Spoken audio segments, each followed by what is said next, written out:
आगरा में सेना का MiG-29 लड़ाकू विमान क्रैश, दोनों पायलट ने कूदकर बचाई जान।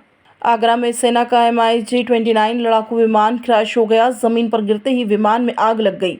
पायलट सहित 2 लोगों ने कूदकर अपनी जान बचाई। यह विमान कागारोल सोनीगा गांव के पास खाली खेतों में गिरा। जानकारी के मुताबिक हादसे के वक्त विमान से करीब 2 किलोमीटर दूर पायलट और उसके साथी गिरे मिले।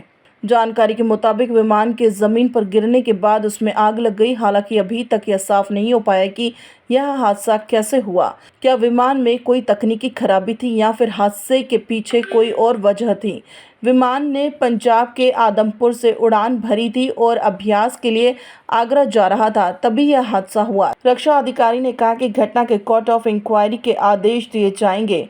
हादसे की सूचना मिलने के बाद आगरा कंटोनमेंट ने सेना के अधिकारी घटनास्थल पर पहुंच गए।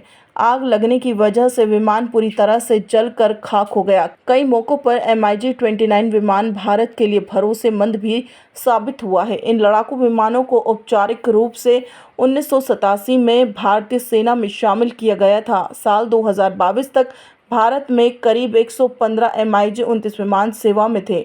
हालांकि इनमें से कई सारे क्रैश भी हो चुके हैं। राहत की बात रही कि विमान आगरा से बस्ती वाले इलाके में नहीं गिरा, वरना एक बड़ा हादसा हो सकता था। विमान एक खेत में गिरा, जिसके बाद उसमें आग लग गई। MiG-29 लड़ाकू विमान कई सालों से सेना में अपनी सेवाएं दे रहे हैं। सरकार इन विमानों को धीरे धीरे रिटायर भी कर रही है। खबर सूत्र के लिए आगरा से ब्यूरो रिपोर्ट।